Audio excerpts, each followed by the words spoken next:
بسم اللہ الرحمن الرحیم۔ دوستو، کوئی بھی جنگ کسی ایک ملک کو متاثر نہیں کرتی بلکہ اس کا اثر پوری دنیا پر ہوتا ہے۔ دنیا گلوبل ولیج بن چکی ہے اور ممالک ہر معاملے میں ایک دوسرے پر انحصار کر رہے ہیں۔ اس وقت فلسطین، شام، ایران، عراق، یمن اور دوسری جانب اسرائیل، امریکہ اور دیگر اتحادی ایک ایسی جنگ کی طرف جا رہے ہیں جس کا ذکر کئی پیشن گوئیوں میں موجود ہے۔ فلسطین، شام، ایران، یمن اور عراق کیوں اہم ہیں اور کیا حضرت امام مہدی علیہ السلام کا لشکر یہاں سے نکلے گا؟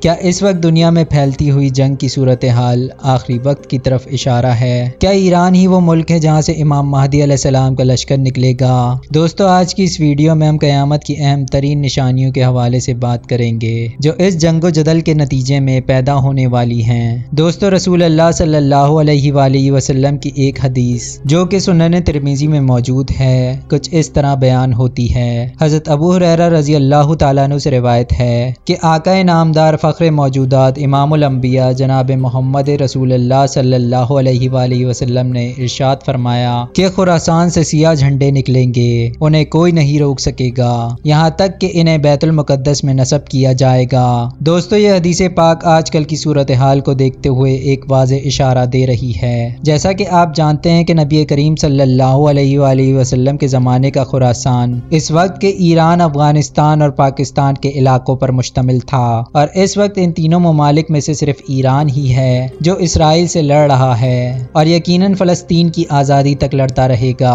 دوستو، جیسا کہ حدیث پاک میں ذکر ہوا اور جہاں تک بات ہے کالے جھنڈوں اور سیاہ علم کی، تو دوستو اگر ہم فرقہ پرستی کی اینک اتار کر دیکھیں تو سیاہ لباس اور سیاہ علم ایران کی 90% مذہبی ثقافت کا حصہ ہے اور ایران کے حکمران بھی ہمیشہ سیاہ رنگ زیب تن کیے رہتے ہیں۔ یہ سب ایک واضح اشارے ہیں جو بلا تعصب کے غور و فکر کرنے والے مسلمان کے لیے کافی ہیں کہ جس لشکر کا حدیث پاک میں ذکر ہوا ہے وہ ممکنہ طور پر ایران کا ہی لشکر ہو سکتا ہے۔ دوستو، اللہ رب العزت نے قرآن مجید، فرقان حمید اور رسول اللہ صلی اللہ علیہ وآلہ وسلم نے اپنی حدیث میں جن علاقوں کا ذکر کیا ہے ان کی وسعت کو چھوٹی چھوٹی ریاستوں میں تقسیم کر کے انہیں مخصوص نام دے کر ان کی وہ شناخت مٹانے کی کوشش کی گئی جو احادیث رسول میں ملتی ہیں۔ اس تقسیم کا سب سے بڑا نشانہ بلاد شام ہے۔ یہ علاقہ تاریخی اعتبار سے 7000 سال پرانا ہے۔ یہ علاقہ آج کی موجودہ 4 قومی ریاستوں اردن، لبنان، شام اور فلسطین پر مشتمل ہے۔ قدیم رومن اس علاقے کو لیونٹ کہا کرتے تھے جس کا مطلب ہے ابھرتے ہوئے سورج کی سرزمین۔ اسی سرزمین کے متعلق اللہ تعالیٰ فرماتا ہے اور ان کی جگہ ہم نے ان لوگوں کو جو کمزور بنا کر رکھے گئے تھے وارث بنا دیا اس سرزمین کے مشرق و مغرب کا جسے ہم نے برکتوں سے مالا مال کیا ہے۔ دوستو، یہ بنی اسرائیل کی فرعون سے آزادی کے بعد اس خطے میں آبادی کا ذکر ہے۔ اسی سرزمین کے مرکز یروشلم کی مسجد اقصی کا تذکرہ فرماتے ہوئے اللہ تعالیٰ نے ارشاد فرمایا، پاک ہے وہ ذات جو رات کے تھوڑے سے حصے میں اپنے بندے کو مسجد حرام سے مسجد اقصی تک لے گئی جس کے قرب و جوار کے علاقے کو ہم نے بابرکت بنایا ہے۔ رسول اللہ صلی اللہ علیہ وآلہ وسلم نے 3 مرتبہ ارشاد فرمایا، یا طوبی للشام، یعنی شام کی سعادت کا کیا کہنا؟ صحابہ کرام رضوان اللہ تعالی علیہم اجمعین نے پوچھا، یا رسول اللہ صلی اللہ علیہ وآلہ وسلم، آپ نے یہ کیوں فرمایا؟ اس کے جواب میں نبی پاک صلی اللہ علیہ وآلہ وسلم نے ارشاد فرمایا کہ رحمت کے فرشتوں نے اپنے پر و بازو شام پر پھیلا رکھے ہیں۔ اسی سرزمین شام کو ہی اللہ تعالیٰ نے آخری مارکہ خیر و شر کے لیے منتخب کیا ہے۔ حضرت ابو ذر غفاری رضی اللہ تعالیٰ عنہ کی وہ حدیث جو اس قدر جامع ہے اور جسے حاکم نے شیخین کی شرائط کے مطابق صحیح قرار دیا ہے، اس حدیث میں رسول پاک صلی اللہ علیہ وآلہ وسلم کے یہ الفاظ کہ شام محشر و منشر کی سرزمین ہے۔ دوستو، یہ اور دیگر لاتعداد احادیث سے یہ بات عیاں ہوتی ہے کہ قیامت کے نزدیک اہل ایمان اس خطے میں جمع ہوتے چلے جائیں گے، اس لیے کہ نبی کریم صلی اللہ علیہ وآلہ وسلم نے خود یہاں کوچ کرنے کا حکم دیا ہے۔ حضرت عبداللہ بن حوالہ رضی اللہ تعالیٰ عنہ کی وہ حدیث کہ جس میں رسول پاک صلی اللہ علیہ وآلہ وسلم نے فرمایا کہ آخری زمانے میں تمہاری مختلف فوجیں ہوں گی، شام میں، عراق میں اور یمن میں۔ پوچھا گیا ہم کس سمت جائیں؟ رسول پاک صلی اللہ علیہ وآلہ وسلم نے فرمایا تم لوگ شام کی فوج میں شامل ہو جانا اور جو یہ نہ کر سکے وہ یمن کی فوج سے جا ملے اور ان کے چشموں کا پانی پیے۔ اسی سرزمین شام سے ہی ایک لشکر امام مہدی علیہ السلام کے مقابلے کے لیے نکلے گا اور مکہ کے نزدیک بیدا کے مقام پر زمین میں دھسا دیا جائے گا۔ احادیث کی کتب میں امام مہدی علیہ السلام کی شناخت کے لیے دی گئی سب سے واضح علامت قیامت اسی لشکر کے دھسائے جانے کے بعد امام مہدی علیہ السلام کا بڑی عالمی جنگوں کے دوران ہیڈ کوارٹر دمشق کے پڑوس میں واقع مقام غوطہ میں ہوگا۔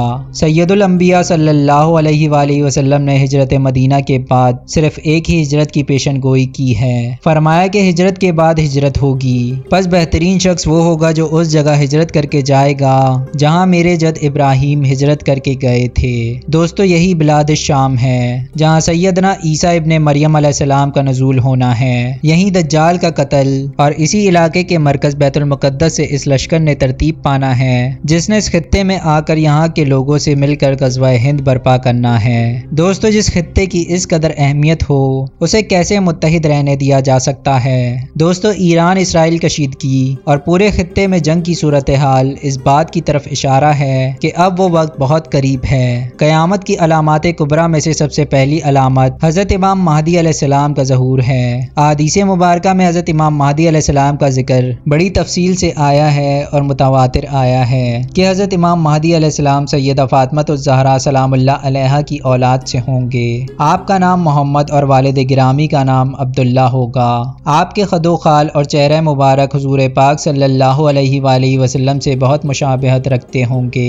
پہلے ان کی حکومت عرب میں ہوگی، پھر ساری دنیا میں پھیل جائے گی۔ آپ 7 سال حکومت کریں گے یا کچھ احادیث مبارکہ کے مطابق 9 سال۔ حضرت امام مہدی علیہ السلام مدینہ منورہ میں پیدا ہوں گے یا کچھ احادیث مبارکہ کے مطابق مدینہ کے مشرق میں۔ آخری زمانے میں جب مسلمان ہر طرف سے مغلوب ہو جائیں گے، مسلسل جنگیں ہوں گی، شام میں بھی عیسائیوں کی حکومت قائم ہو جائے گی اور ہر جگہ کفار کے مظالم بڑھ جائیں گے، اور عرب میں بھی مسلمانوں کی باقاعدہ پرشوکت حکومت نہیں رہے گی، اور خیبر کے قریب تک یہودی پہنچ جائیں گے اور اس جگہ تک ان کی حکومت قائم ہو جائے گی، اور تمام مسلمان عرب کے ان علاقوں سے ہجرت کر کے مدینہ منورہ میں چلے جائیں گے۔ لوگوں کے دل میں یہ خیال پیدا ہوگا کہ اب حضرت امام مہدی علیہ السلام کو تلاش کرنا چاہیے اور ان کے ہاتھ پر بیعت کر کے ان کو امام بنا لینا چاہیے۔ اس زمانے کے نیک لوگ، اولیاء کرام اور ابدال سب ہی امام مہدی علیہ السلام کی تلاش میں لگ جائیں گے۔ حضرت امام مہدی علیہ السلام اس ڈر سے کہ لوگ انہیں حاکم اور امام نہ بنا لیں، مدینہ منورہ کو چھوڑ کر مکہ آ جائیں گے اور بیت اللہ شریف کا طواف کر رہے ہوں گے۔ جب آپ حجر اسود اور مقام ابراہیم کے درمیان ہوں گے تو اولیاء کرام کی ایک جماعت آپ کو پہچان لے گی، اور یہ جماعت آپ کو پا لینے کے بعد آپ کو اپنا حاکم بنا لیں گے اور امام ہونے کی بیعت کر لیں گے۔ اسی بیعت کے دوران ایک آواز آسمان سے آئے گی جس کو تمام لوگ جو وہاں موجود ہوں گے سنیں گے، اور وہ آواز یہ ہوگی کہ یہ اللہ کے خلیفہ اور حاکم بنائے ہوئے امام مہدی ہیں۔ جب آپ کی بیعت کی شہرت ہوگی تو مدینہ منورہ کی فوجیں مکہ مکرمہ میں جمع ہو جائیں گی، شام، عراق اور یمن کے اہل اللہ اور ابدال سب آپ کی خدمت میں حاضر ہوں گے اور بیعت کریں گے۔ ایک فوج حضرت امام مہدی علیہ السلام سے لڑنے کے لیے آئے گی۔ جب وہ مکہ مکرمہ اور مدینہ کے درمیان ایک جنگل میں پہنچے گی اور ایک پہاڑ کے نیچے ٹھہرے گی تو پھر سوائے 2 آدمیوں کے یہ پوری کی پوری فوج زمین میں دھسا دی جائے گی۔ حضرت امام مہدی علیہ السلام مکہ سے مدینہ منورہ آئیں گے، رسول اللہ صلی اللہ علیہ وآلہ وسلم کے روضہ انور کی زیارت کریں گے اور پھر شام روانہ ہوں گے۔ دمشق پہنچ کر آپ کی عیسائیوں سے ایک خونریز جنگ ہوگی جس میں بہت سے مسلمان شہید ہو جائیں گے۔ بالآخر مسلمانوں کو فتح ہوگی اور حضرت امام مہدی علیہ السلام ملک کا انتظام سنبھال کر قسطنطنیہ فتح کرنے کے لیے عازم سفر ہوں گے۔ قسطنطنیہ فتح کر کے حضرت امام مہدی علیہ السلام شام کے لیے روانہ ہوں گے۔ شام پہنچنے کے کچھ ہی عرصے بعد دجال نکل آئے گا۔ دجال شام اور عراق کے درمیان سے نکلے گا اور گھومتا گھماتا دمشق کے قریب پہنچ جائے گا۔ نماز کے وقت لوگ نماز کی تیاری میں مصروف ہوں گے کہ اچانک حضرت عیسیٰ علیہ السلام 2 فرشتوں کے کندھوں پر اپنا ہاتھ رکھے ہوئے آسمان سے اترتے ہوئے نظر آئیں گے۔ دجال حضرت عیسیٰ علیہ السلام کو دیکھ کر بھاگے گا۔